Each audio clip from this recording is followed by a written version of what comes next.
for 16 Stavanger Drive, which is a request to set parking requirements for a bakery and parking relief for the overall site. An application was submitted to accommodate a change of occupancy for a bakery within the plaza at 16 Stavanger. As the bakery use is unspecified in development regulations, it's to be set by us. It's recommended that the parking requirement for retail use be used from the current development regulations, which would require 3 spaces be provided. This standard is also in line for the proposed retail use within Envision St. John's development regulations. The current occupancies within the building include 2 low-traffic retail uses, a dance studio, a warehouse, and the proposed bakery and 1 vacant suite. The current parking is 47 spaces, which adequately accommodate the existing occupancies. And the development regulations would require current occupancies to provide 52 spaces, so we're asking for parking relief for 3 spaces. The recommendation before us is to set 3 parking spaces for the bakery and approve relief for 5 for the entire site. And I so move. Okay, and seconded by Councillor Lane. Thank you. Any comments or questions? Seeing none, we'll call the vote.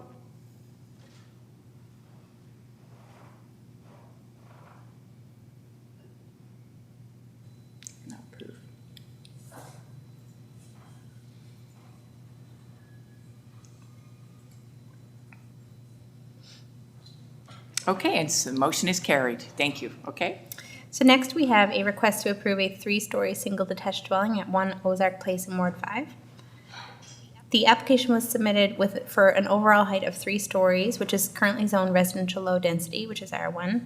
Under our development regulations, building height is not identified within the R1 zone, but under our municipal plan, residential low density district does outline building height and area is generally low profile, not exceeding 2 stories, and a floor area ratio of 0.5. However, subject to a land use assessment report, individual projects may be zoned to allow heights up to 3 stories, with a floor area ratio not exceeding 1.0. Although the zone is not changing, the 3-story height is greater than surrounding development, so it's important for us to evaluate how the proposal will affect the surrounding area. In our development regulations, council may require a LUAR. I've seen this many times. So this is similar to any other application when a LUAR comes forward to see whether or not the dwelling is of an appropriate scale and massing for the area, so it fits in or not. So today we're looking at approving an attached terms of reference for the land use assessment report to consider the 3-story single detached dwelling. And then it would be advertised and referred to a regular meeting of council for approval or not. And so I'll move the recommendation. If anyone has any questions about the LUAR terms of reference, I'm sure Mr. O'Brien can answer them. Thank you. And seconded by Councillor Hickman. So comments. Councillor Corab. I guess it'd be for Mr. O'Brien. A 3-story, and this is is it a corner lot? Is this common? Yeah, is it common to have a 3-story like that on a corner lot? I don't see it very often. Okay, thank you. Any other comments or concerns? Oh, Councillor Froud. Thank you. I'm pretty sure I understand this, but this would just, if we agreed to it ultimately, it would only apply to this particular property, not all. Yeah, okay. So I got a nod for that. Thanks. So site specific. Okay, thank you. Any other comments or questions? Okay, Councillor Burton, would you like to speak to okay. All right, so we'll, having said that, we'll call for the vote.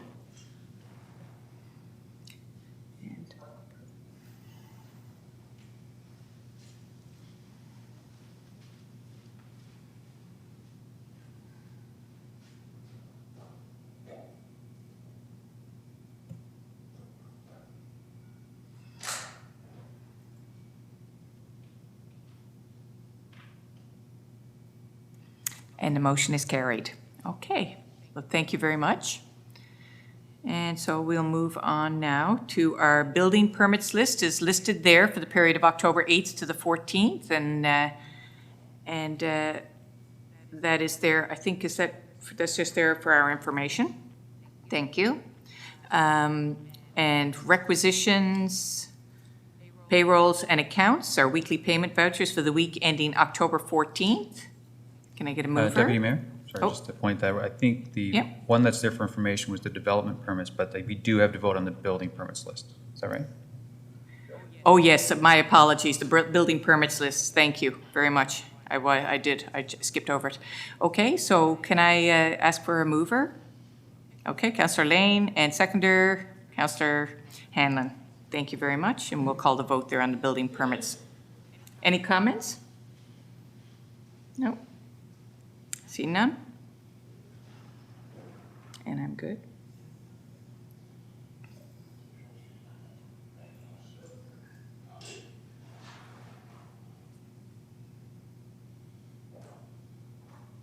And the motion is carried. Thank you.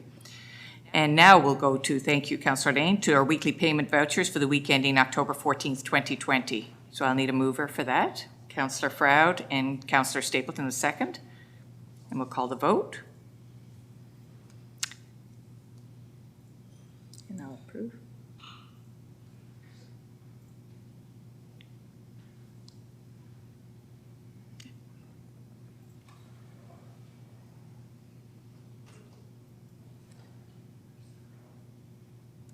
And the motion is carried. So now we have tenders, and I believe, Councillor Froud, is that your, or Councillor Collins, my apologies. Yes. It's, For backline culvert replacement. yeah, there's a tender out for the back line. I can't get it the right amount here now, but it's a culvert on number 325, 3 different culverts. It's not 3 different rivers it's going to be in. It's near 325. So for the 100-year floodplain, there's 3 culverts to come in. So what's the, if you could get it up there, what's the tender awarded to Dexter, isn't it? Yeah, for 170. Yeah, 176. So I moved that. Okay, and seconder, Councillor Froud. So that's $176,628.50. Yeah. To be exact, with the HST included. Any comments or concerns? Seeing none? Yeah. We'll go to the vote. 76, I got it now. Yeah, I'll move it, yep. Okay, wonderful. Okay, so we'll call the vote. Thank you. And the vote is the council approved the award of the open call of the backline culvert replacement to the lowest bidder. And I approve. Thank you. Is your, Madam Worship, I still struggle with, Madam Deputy, Yeah, no yeah, it's worth mentioning too that this is ratifying an EPOL. This was put out in an EPOL as well, so That's we're right. basically ratifying that. Thank you for clarifying that. So this ratification of an e-poll that was done previously. Of course, we're living in virtual land now, aren't we? Okay, thank you for that. Okay, so just waiting to see. And that's been approved? Okay, thank you very much. Next on our agenda, notices of motion, resolutions, questions, or petitions. Councillor Froud? I'll give the notice of motion on the election finance. So take notice that I will, at the next regular meeting of the St. John's Municipal Council, move the adoption of the St. John's Election Finance Amendment Number 1, 2020 bylaw, which will have the effect of incorporating recommended election reforms into the St. John's Election Finance bylaw for the 2021 general municipal election. Thank you very much, Councillor Froud. So that'll be at a future date. Okay, and Councillor Corab. Thank you. I have a petition here. So the first part, it's regarding a crosswalk, so I'll read some of the comments from the resident. Submitting the petition for adding solar-powered, button-activated flashing light posts on both sides of the crosswalk on Frecker Drive. That is the crosswalk that goes across the United Church. It'd be the same concept as on Park Avenue and the Newfoundland Trailway. The petition has 265 signatures, and the petition had about 200 signatures in the first 24 hours. The resident tried to keep it to Cowan Heights only, but for some reason, I guess the servers with their computers picked it up, as she mentioned that her husband had picked up that he was in Mount Pearl when he wasn't, and one of her friends in Cowan Heights said they were in Montreal. So most of the people, the point of that is that they're in the Cowan Heights area. One of the other comments the day she had sent this off is that she was coming home from dropping her kid off and doesn't even feel comfortable crossing that crosswalk herself. She'll go farther up the street and cross where it's a full sight line. So it's a bit of it's close to a blind turn. So the petition basically said the crosswalk is used by many kids to go to Cowan Heights Elementary, the kids walking with their parents, and the kids who are riding their bikes on their own. are using this crosswalk as a means to cross over to the United Church parking lot and then take the path to go down to Count Heights Elementary. She can't count the amount of times cars have sped past us while we're getting ready to step on the crosswalk and while we're actually on the crosswalk. Today, basically she wears a bright yellow vest and cars still don't stop. They just speed through. So I'd like to pass this off as a petition. There's, again, 265 signatures. Looking for staff to do some work. Oh, back to you first. On something we can do there, some kind of traffic calming measure, whether it's not so much bump out speed bumps, but some kind of lit notification to people and cars that there are people crossing the sidewalk. Thank you. Thank you very much for presenting that. Okay, thank you very much. Any other business that we would like to bring forward? Seeing none, that's it for our agenda. So I'll call for a motion to adjourn. Well, we're going to do our roundabout, of course. How can I be? Okay. All right. I'll start with Councillor Collins if you've got something. Yes, one thing, Your Worship, in Vision St. John's, we've sent it into the province. There's one thing in that about the floodplains. I'd like to know where it's to, if we heard any word on getting it back. I know we had to send in a couple of maps or something to finish off our part. Did we hear anything back from the province yet, or is it still? Mr. O'Brien? I want to know where it's to, because I got a couple of houses pending on it. Thank you. Madam Deputy Mayor, members of council, the way that one is, that was quick. That's all right. Don't worry. You didn't run out of time. Dang, cut off already. You're good.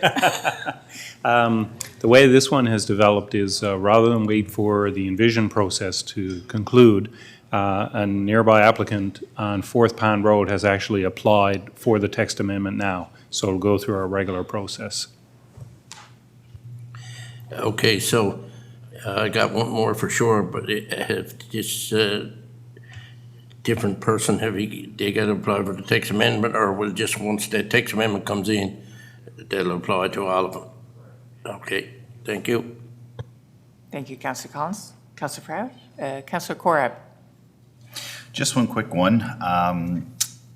The virtual pumpkin carving contest is something that there'll be more information coming out in the coming days. So due to COVID-19 restrictions, the popular pumpkin walk in Bannerman Park, cannot take place this year, which is unfortunate because it's been a growing success. And even other municipalities have taken it on. So instead, we'll be hosting a virtual pumpkin carving contest. So photo submissions will be posted online and shared with the wider community. So we'll have some more information on that posted to our website and released on the city's social media channels in the coming days. So keep your eye out, and I don't believe there's any age restrictions. Can city councilors win? I can't try, so it won't be me. Thank you. Okay, thank you, Councillor Corab. Councillor Stapleton? Yes, just want to note that there was we put off a news release last week concerning senior citizen tax reduction automatically extended. Due to COVID-19, the City of St. John's wishes to advise residents who are currently in receipt of the 2020 senior citizen tax reduction that the discount will automatically extend for the year 2021. Normally, residents who meet the criteria must apply annually for the reduction, so this year we're just moving it ahead. And there's been a lot of concern about mask littering our city.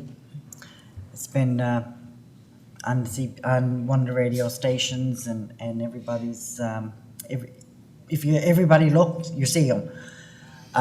Clean St. John's will be doing a social media platform, but we're just asking people, like, don't litter. Like, take your mask home, dispose of it properly in your garbage bag, tear or cut the strings off your mask so they don't interfere with our bird population and our fish and whatever getting in the oceans and stuff. So take them home. Don't throw them away. Like, it's unbelievable. I drove down Torbay Road today, and there it was, right there on a bus stop. There was a blue mask. Mm-hmm. It's not necessary, so just don't litter. Bring them home. Yeah. That's it for me, thank you. Absolutely. Thank you for reminding us about that again. And Councillor Burton, I know, has brought that forward as previously as well. Thank you. Councillor Hanlon. Thank you, Your Worship. It's Small Business Week between October the 19th and the 23rd, and I'm looking at some fellow entrepreneurs around the table here, and you included yourself, Your Worship. So we all know the value that small business brings to our community. And the theme for this Small Business Week is Recognizing Entrepreneurial Resilience, forging the way forward how entrepreneurs are adapting to the pandemic. And the City of St. John's would like to recognize that every small business, from storefront shops to the high-tech startups, are essential to our community. They create jobs and a significant contribution to the local economy. Our city has more than, which is really good to know, we have more than 4,800 small businesses. For a small town, which we are, a city which we are, it's quite a number. And we've once again shown courage, innovation, and ability to adapt in these uncertain times. During Small Business Week, we want to acknowledge the success and hard work of our entrepreneurs and the commitment to the community. It's also Innovation Week, and us being Newfoundlanders, we're no stranger to innovation. I'd say we're top shelf there. And it's happening this week, so we're highlighting the province's technology and innovation sector and the significant impact that they have on local economy. So if you want to, it's virtual version, of course, everything is virtual these days. So we'll be showcasing the impressive work of the NADI and ATI members and showcasing their inspiration and good news stories despite the challenging times. And you can check it out at innovationweeknl.ca. I also have, just want to remind people that the city's art procurement program returns for 2020. This may have been mentioned last week, but I was absent. The City of St. John's is now accepting submissions in the arts procurement program, and the details and guidelines are available on the city website, and so are the forms and applications. This is the first time since 2015 the city has procured art for the municipal collection, and the total budget for this year is $20,000. Digital submissions can be made via Arts at St. John's and must be received no later than 4 p.m. on November the 6th. And this is all on our site, and of course we'll all be talking about it and tweeting it out as well, I'm sure. Just one more thing, Your Worship, and that was on Saturday I got to attend the Foundation's launch Story Walk application app at Victoria Park, and it was amazing. You can actually walk around Victoria Park and hear wonderful stories almost every spot of the in the park itself, and especially if you go to the 100 Faces, you can actually click on the people that you know and they talk to you in your voice, including our Worship Danny Breen, is our mayor's. And we can turn them off as well. So that's a good thing. But no, it was a really good, and I want to commend the entire Victoria Park Foundation and Mark Critch as honorary chair. It was a wonderful event to be part of. Thank you, Your Worship. Thank you. Excellent. And I think Chris Brooks, is involved in that project as well. This is kind of his trademark, certainly. So shout out to him as well. Thank you. Okay, Councillor Hickman. Okay, thank you. Councillor Lane. Thank you, Your Worship. I'd like to address some of the discussion that's going on right now about the bike plan. Recently, people were aware that there was funding announced from the federal government to support the first catalyst project from the bike plan, which is the Kellysbrook Trail, is how we refer to it.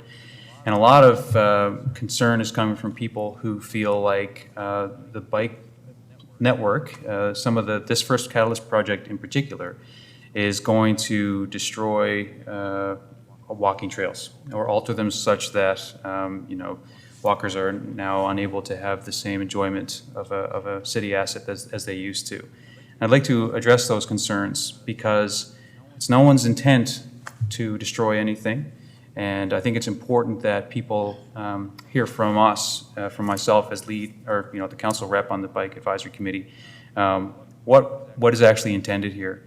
So first, intent.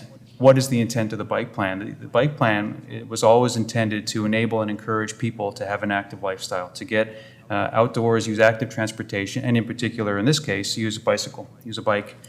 And through a lot of research and a lot of engagement that did happen over many, many years, and if anyone doesn't know that we've been engaging on this, I'm shocked to hear that because I've certainly heard from a lot of people, probably more than any on any other issue, on my terms on council. And what we've heard from everybody is that if they are going to get on a bicycle more than they do now, in a lot of cases it's first time or they never get on a bike, it's when they have routes that are separate from traffic, so they're safe in that way, that they're within a natural environment so that they're aesthetically pleasing, and that they're accessible and connect to parts of the city. And that's where the plan prioritized a network of different routes that we will implement over time. And the top of the list was the Kellysbrook Trail, which includes some of the Grand Concourse Trail.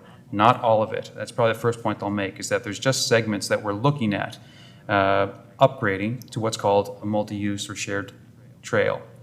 And accessibility really is the key term here. This is not paving over a walking path so that only cyclists can use it. This is about upgrading existing infrastructure so that more people can use it and the current users can use it safely along with other uses. And so what that means, if you look at standards across the world, is creating something that is wider in a lot of cases and uses a different surface material. That's why paving with asphalt has been proposed here. And there's a number of reasons why that is superior, or at least that's the argument made in the plan. And even so, you would think of mobility impaired individuals who have to use wheels to get around. That's probably the top of mind. Now they can, it's gravel is very difficult to push through, to get through. Even a stroller, for example. I mean, if you want to be on a gravel path today, you need an upgraded stroller. And so if we have families who want to get outdoors with their kids and using their stroller right now, this would enable them to do so. And not just for recreation, but also to connect to places, which is why we chose this path as number one. But that is not to say that paving is set in stone, to use a pun. It's proposed for a lot of good reasons. There's rationale for it. But a lot of people have been concerned about engagement. And yes, we have done a significant amount of engagement, but I recognize that sometimes people will engage only in things that they find interesting at the time. And I also recognize that people who were traditionally using walking trails might not think that a bike plan would affect them. So they may not have paid much attention. And now they're paying attention, obviously. Well, I mentioned earlier that the plan is essentially a proposal of a network, and something had to be drafted. So it's basically a high-level overview of what a trail would require to be upgraded using the different buffers and spaces so that you could have 2 lanes. It's not necessarily how it would be designed at the end of the day, which is why we have already approved funding 2 years ago, or when the bike plan initially came out, to do a detailed design document. That's where you can get on the trail, meter by meter, centimeter by centimeter, and say, how do we implement this so that it's usable by all the modes that we're hoping to enable? And a huge, huge part of that, and this was made very clear as a top priority for the RFP that went out for a consultant to do this work, is that they get that input from the public as to how do we upgrade the trail. And it's not only so that we can learn what is of value to the individuals, it's also to inform the folks who are concerned that this is probably not what you're fearing of a scorched earth, pave over rivers, tear down trees. There's a much more subtle and nuanced way that we can do this. That is what the funding would be for that was just approved by the federal government, which, by the way, is, I think, to the tune of 83% of the cost, which is why we're announcing the funding now, probably over a year away from any shovels in the ground. We have a lot of work to do first. And as well, the project that's been approved to be built, I mentioned Kellysbrook Trail. A very small portion of that is what I think many would consider to be a sensitive area along the Rennie's Mill River. And there are options that can be explored to either mitigate any impact there, or I reluctantly or hesitate to say completely bypass it by going on streets. I hesitate simply because I don't want to set expectations before we even do the detailed design. But there are options to avoid what the public and engineers and others feel is of value. So I want to assure people that are concerned about the bike plan that this is not intended to destroy anything. In fact, it's intended to enhance what we have available. And instead of having an isolated group have access to something that is really intended for everyone in our city, to make that accessible to as many people as possible. And we will do that sensitively and with the input of the public. So thanks for the time to say that. I'm going to try and be a bit more communicative about this. I know that there's a lot of misunderstanding and concern. So I'll be writing a bit online as well as I'm going to try and write a letter to the editor, because there was a letter today, yesterday's paper. But thank you for that, and I hope that people, if they're interested or concerned, do reach out, because I'm happy to, as we all are at this table, explain what's going on. Okay. Thank you. Thank you very much, Councillor Lane, and I'm really pleased to hear that lengthy kind of overview, certainly, of a process that's been going on for quite some time, and an engagement process as well, too, that has happened and will continue to happen. So thank you very much. Councillor Burton. Yeah, thank you also, Councillor Lane, and it's a good reminder to think about when we're looking at our assets, who's being left out from being able to use them. And that's been at the forefront for me, for sure, thinking about the bike plan. I have a few small things today. First, I'd like to say a welcome to a group that's watching virtually today. Usually we're able to welcome people into the gallery, but I know that the go-getters for this year are at home, as far as I know, watching today's council meeting, and I met with them last week to virtually to speak about what it's like to be on council, answer their questions, and chat a little bit about public engagement and how they can get more involved. So welcome to the go-getters, and a huge shout out to Lindsay Hines, who's an amazing program coordinator for that. So one thing I wanted to ask, I know Councillor Collins brought up Envision briefly, but I wanted to ask if Mr. O'Brien could, after Committee of the Whole, we had a little discussion about the process with Envision St. John's, but I believe that there is a little bit more light to be shed on sort of where we are now, what we might be able to expect coming up. And I know I've had a few questions from the public since then, wondering, so when can we expect it? What do you think is coming up next? So I just wanted to offer Mr. O'Brien the opportunity to speak to it a little bit more in detail. Thank you. Yep, Mr. O'Brien. Thank you, Madam Deputy Mayor and members of council. Yes, I could expand on where we are with Envision St. John's. It's been March 4th, 2019, when it was adopted in principle by council and sent to municipal affairs. There was what we felt was a fairly long delay in getting the process started of the provincial review. It has gone along bit by bit, not as quickly as we would like, and probably not as quickly as they would like either. And we're at the stage now where, after a number of ministers have cycled through that department as well, we've been in close contact with the planning staff there. We're working on a package of some map changes, digital mapping, and some housekeeping measures that we've identified since March of last year. And we are understood that when that gets sent in, it'll be dealt with fairly quickly, and then we're fairly positive that we'll get a provincial release and be able to move on to a commissioner's public hearing, which will be the next near the last step. So it's been a long process. When we spoke about it at Committee of the Whole, I might have come across as maybe a little more negative than I wanted to. We do try to keep the positive attitude, and all things move forward, and we'll get there. Thank you, Mr. O'Brien, and thank you for your patience and all the work that you've done as well. Yep. Yeah, thank you very much. And the Commissioner's public hearing will give people another opportunity to ask questions about the plan and engage one more time on, I know it's been a long time since we've talked about it here in the chambers, so I'm sure if anyone at home is a eager beaver and like to review the plan and development regulations one more time and, get some questions ready for the Commissioner's public hearing, I've got my fingers crossed that we'll be able to have that this year. And so another thing is that the RFP, a long-awaited RFP, has finally gone out today for the West End Fire Hall. So that's on Lamarchant Road. So all on the city's website, if you just go to stjohns.ca, it's right on the news page, all the information you need if you're someone who's interested in putting forward a bid for this building. Similar to what the city did with the RFP process for the Bannerman Brewing business right now, which was the East End Fire Station on Douglas Street. So we have a lot of requirements that you have to fill in order to qualify as a bidder for this. You have to submit a detailed development plan, including your intended use, your type of business, some sketches, and a clearly conveyed proposed development. We're also going to offer points for anyone who is intending on applying for a heritage designation of the building. And you need to explain to us how the proposed development would suit the area and contribute to the downtown area or the city in general.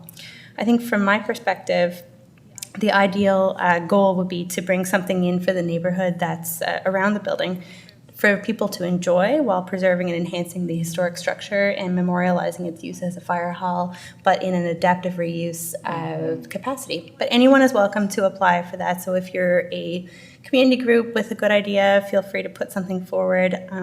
There is a requirement in the RFP to list your financial offer, and there's a lot of, I read through all of the detailed sort of package of the RFP today, and there's some projected costs for rehabilitation of the mechanical structures, for example, and a bunch of other things. So there is a lot of work to do on that building. It was built in, 1942. I think it was vacated in 2014, roundabouts, so it hasn't been vacant for that long.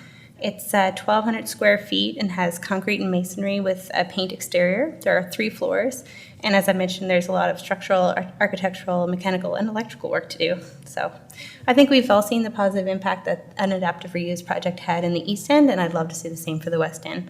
So put on your thinking caps, and if you go on the RFP website, within the city's website, there's a central contact point. One of our staff people is available to answer any of your questions, and you can send them an email directly. The closing date is November 12th, and it will be sold as is, where is. So enjoy reading through that RFP. There's some interesting history on that building, I'm sure, too, that people have to share, and I'd encourage them to share their memories of what that building looked like on Twitter. Thanks. Thank you, Councillor Burton. And I think Councillor Collins has something he forgot to mention.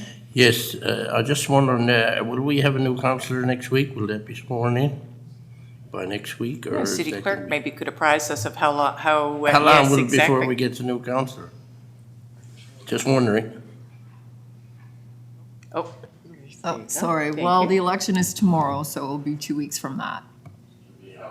Couple of weeks from 2 that. weeks. 2 weeks after that, yeah. wonderful. Well, thank you. That's a beautiful segue, Councillor Collins, because basically I wanted to, first of all, give a huge shout out to all of the candidates who have stepped forward. Obviously, we've seen quite a number, 8, I believe, candidates in total have stepped forward for the by-election for Ward 2, which is exciting to see. Democracy is alive and well, and people are, still, despite some of the challenges that we have as council members, are very interested in serving the public, and it's very heartwarming to see them come forward. So we do have one more day, and of course, with a mail-in ballot system, we do have some individuals who have not obtained their vote-in ballot. So there is still, of course, an opportunity, and I highly encourage anybody who lives in Ward 2 who has not had an opportunity to vote, you still have an opportunity to vote at the polling stations tomorrow, voting day. The 2 spots, Knights of Columbus on St. Clair Avenue, and the other one is at the Royal Canadian Legion in Pleasantville. So we have 2 locations. I believe the polls are 8 to 8.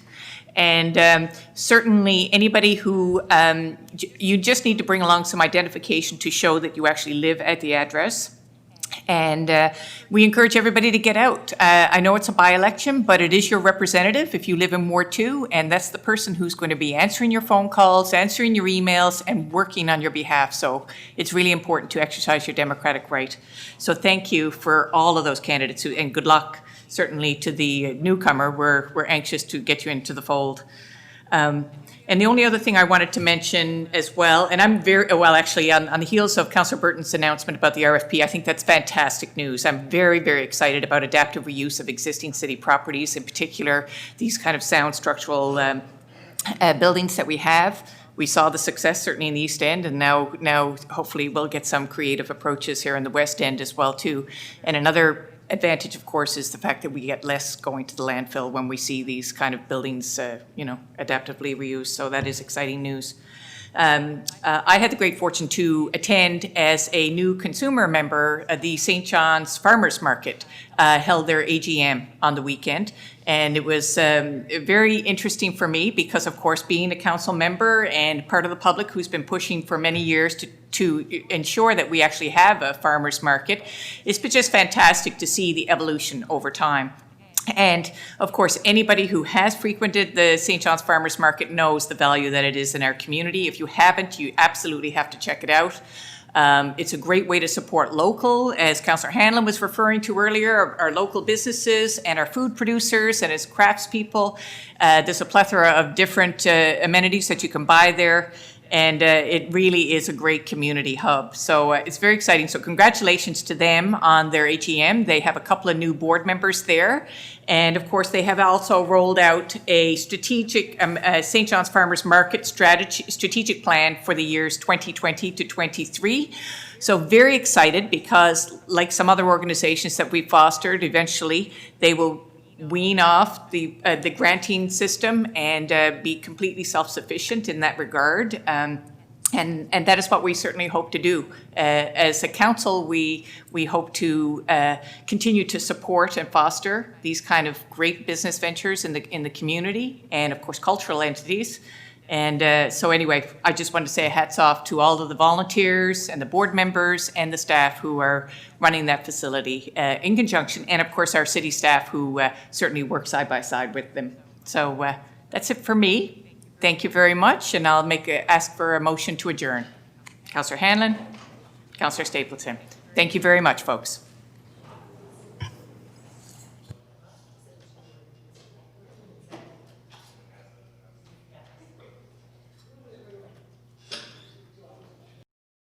We now return to our regular programming already in progress.